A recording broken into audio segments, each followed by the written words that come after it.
ver triunfar as nulidades, de tanto ver prosperar a desonra, de tanto ver crescer a injustiça, de tanto ver agigantarem-se os poderes nas mãos dos maus,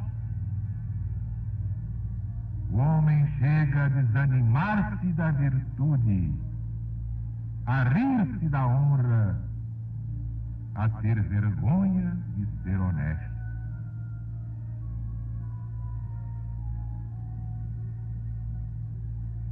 E realmente é isso. Porque só vencem no mundo aqueles que fazem o jogo de Satanás, o anfitrião do planeta, até o fim deste ciclo. Os que preferem as vitórias fáceis, gostam dos títulos e das medalhas, e compram as honrarias para alisarem a sua própria vaidade, o seu incurável narcisismo.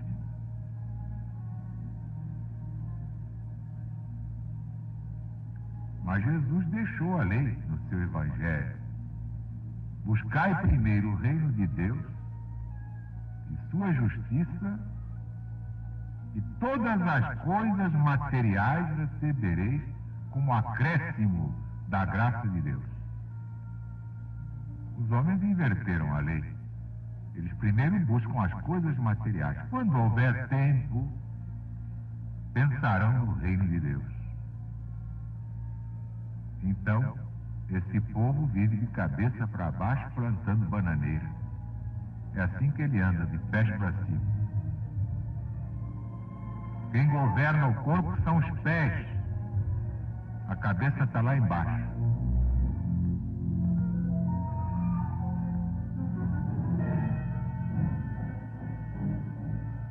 É um espetáculo que não se circunscreve a esta ou aquela nação. Isso é no mundo inteiro. A humanidade prefere a inteligência nos pés, porque a inteligência na cabeça consome muita noite de estudo, e ninguém quer estudar, quer vagabundagem. Todo mundo quer rosetar, farrear. Evangelho? Deus me livre, não me fale nisso. Apocalipse, para quê? Negócio é viver a hora que passa. É o prazer da carne, porque tudo morre. É arranjar pistolão, é a gente se agachar, beijar o tapete do chefão. É perder a vergonha, perder a moral, perder o caráter, mas subir na vida. Entendeu, bicho? Estica o bicho. Entendeu, bicho? É a bicharada mandando no mundo. Mas até quando? Até daqui a pouco. Porque tudo isso vai ser dizimado, vai ser ceifado. E realmente o homem passará a dar de cabeça para cima, de pés no chão.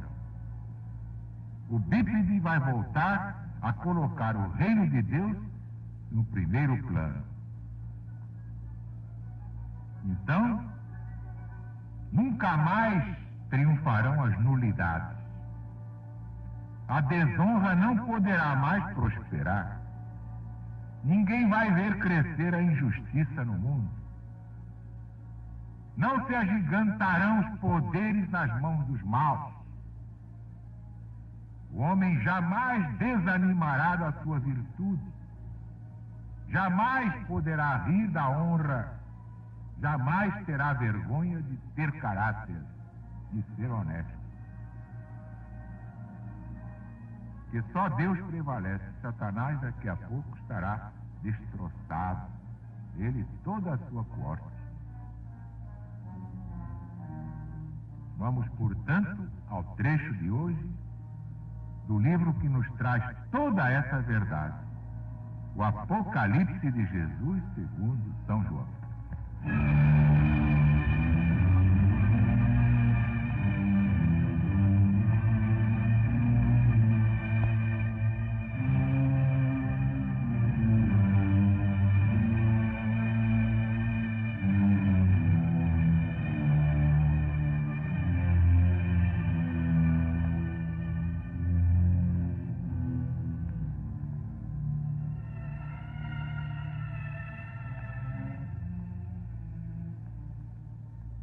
Então veio um dos 7 anjos, que tinha os 7 cálices, e falou comigo, dizendo: vem cá, eu te mostrarei a condenação da grande prostituta que está sentada sobre as grandes águas. Com ela se corromperam os reis da terra.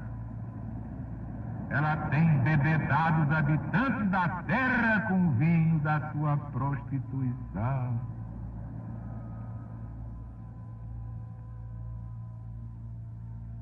Depois me arrebatou o espírito ao deserto e vi uma mulher sentada sobre uma besta de cor de escarlata, cheia de nomes de blasfêmias, e tinha 7 cabeças e 10 chifres. E a mulher estava cercada de púrpura e de escarlata, e adornada de ouro e de pedras preciosas e de pérolas, e tinha uma taça de ouro na sua mão, cheia de abominação, cheia da imundície da sua torpeza.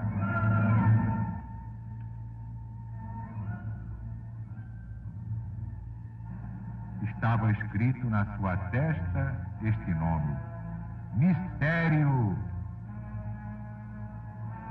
a grande Babilônia, a mãe das devassidões, das abominações do mundo.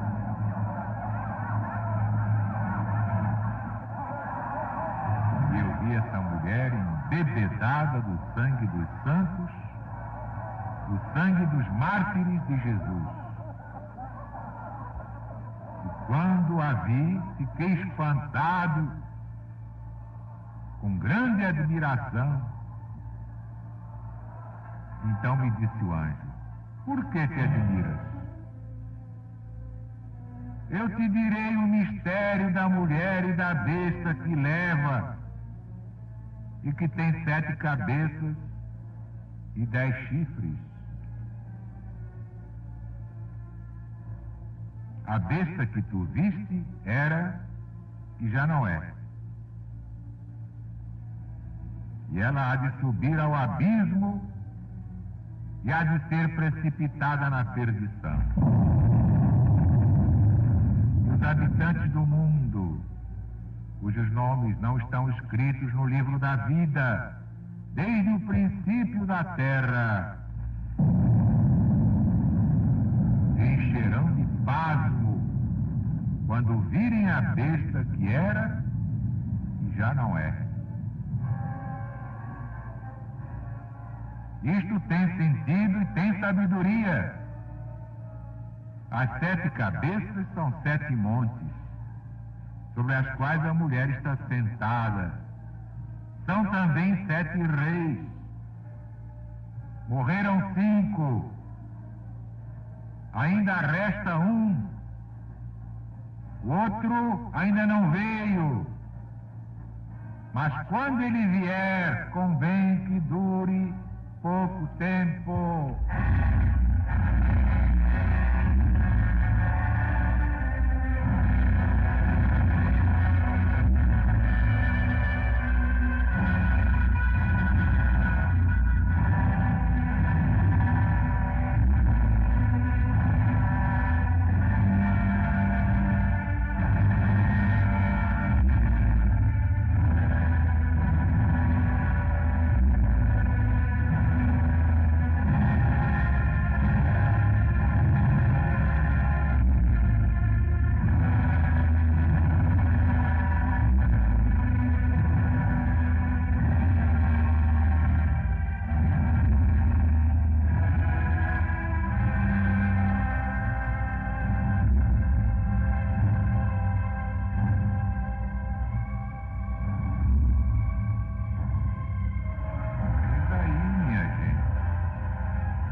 Este é o Apocalipse de Jesus, segundo São João. Vem aí a condenação da grande prostituta. Quem é essa prostituta? É Roma. E na primeira volta cíclica, é esse Império Romano arrasado por Alarico.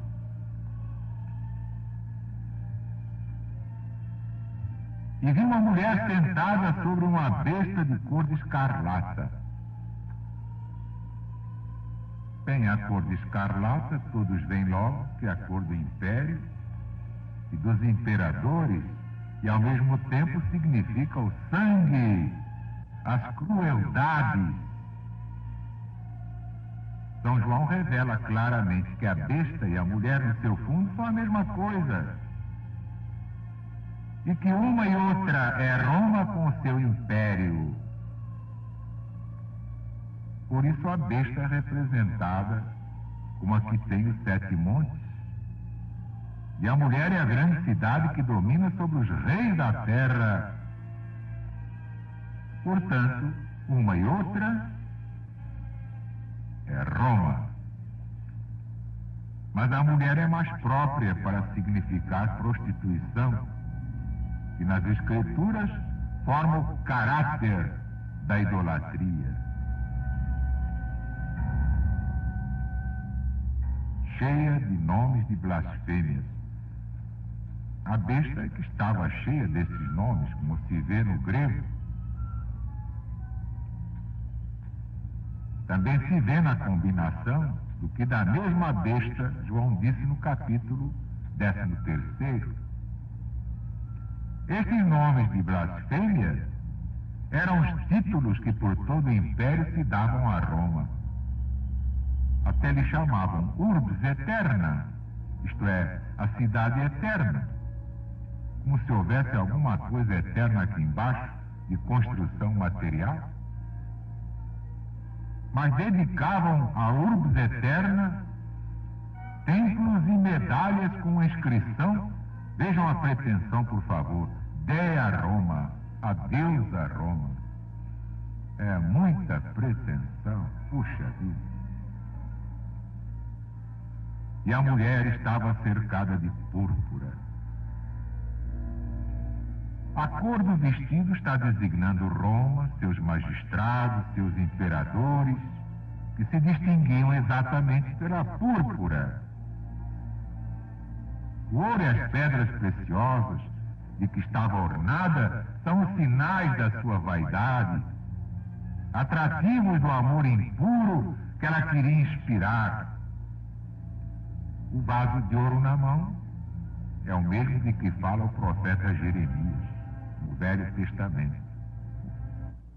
Ele diz, no capítulo 51, Babilônia é um copo de ouro que embebeda toda a terra. Todas as nações beberam do seu vinho, por isso ficaram embriagadas.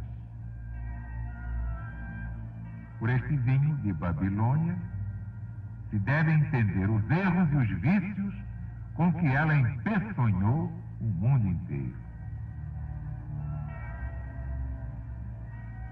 Estava escrito na sua testa este nome, Mistério.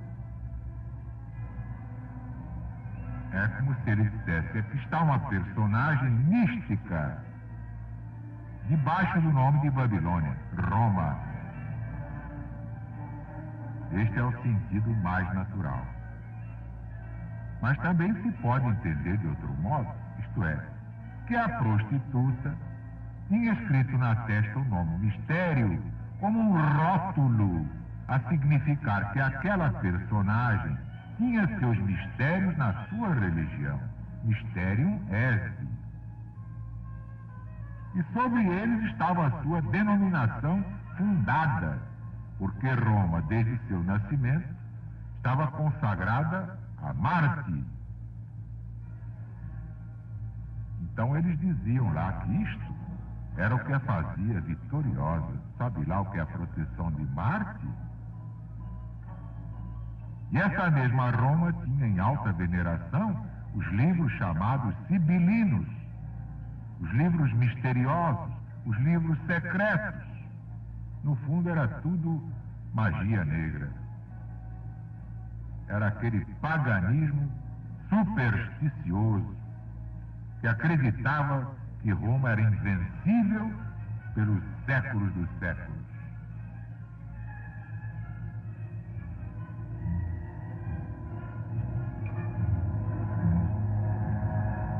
A grande Babilônia. Babilônia na Escritura é a terra das falsidades.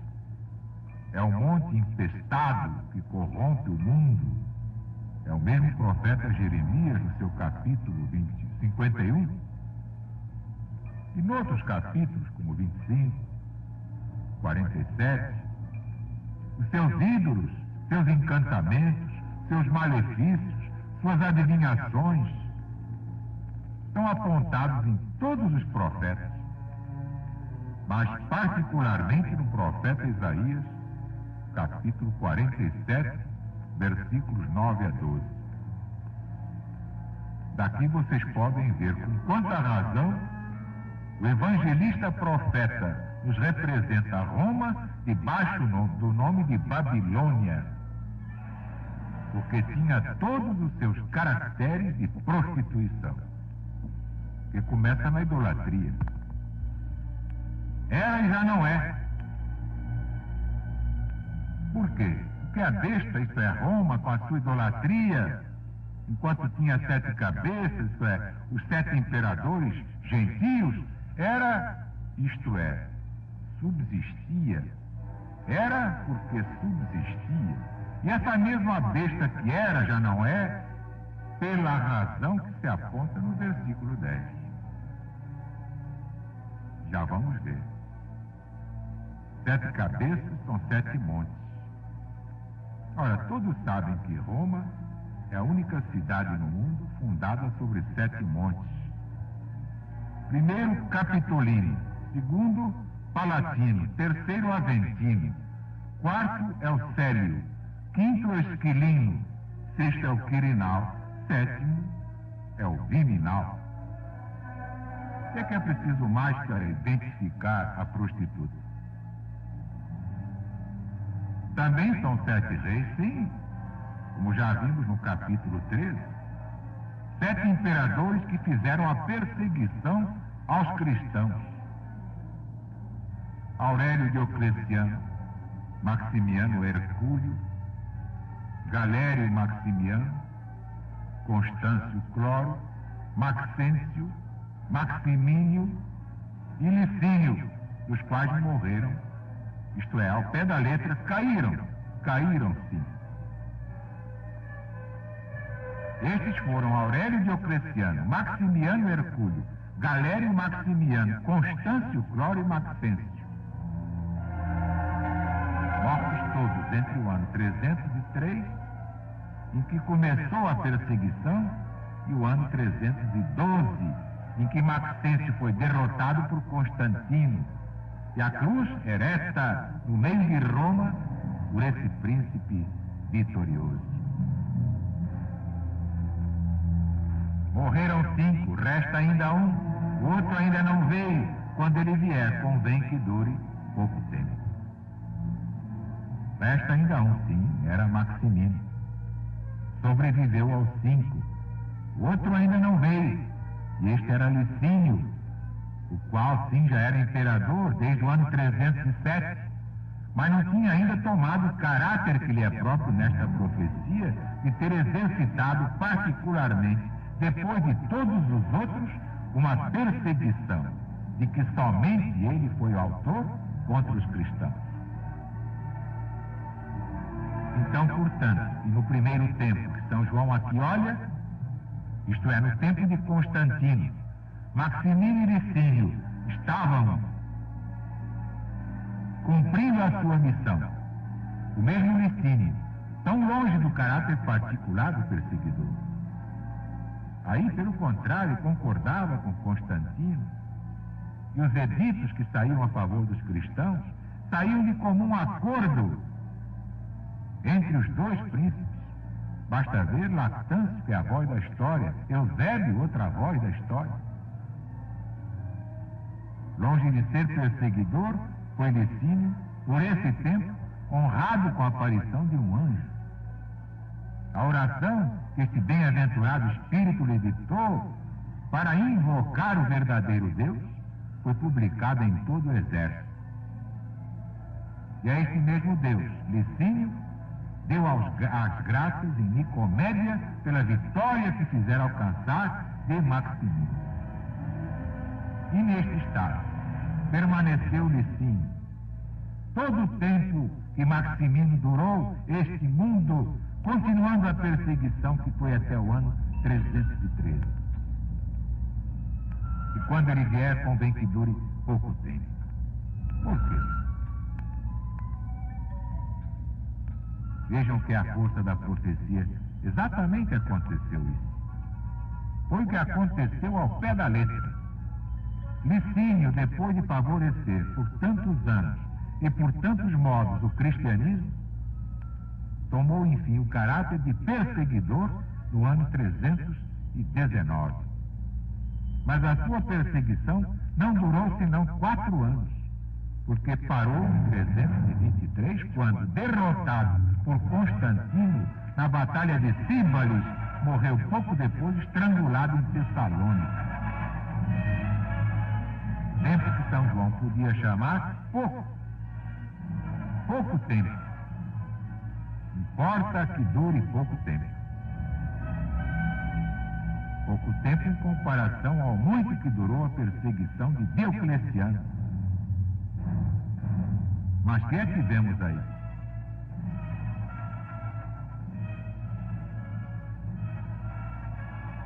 Já na primeira volta cíclica, a justiça de Deus derrubou os tiranos. Mas depois os perseguidos passaram a perseguidores.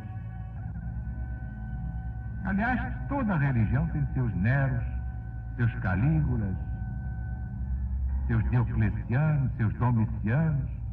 Todos os credos religiosos têm as suas eminências pardas.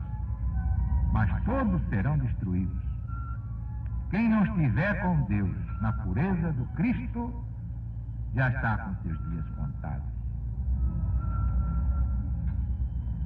Brevemente, ninguém mais terá vergonha de ser honesto. O Barbosa vai reformular a sua sentença. O homem terá ânimo com a sua virtude. Se orgulhará no bom sentido da sua honradez. Jamais se envergonhará de ser honesto.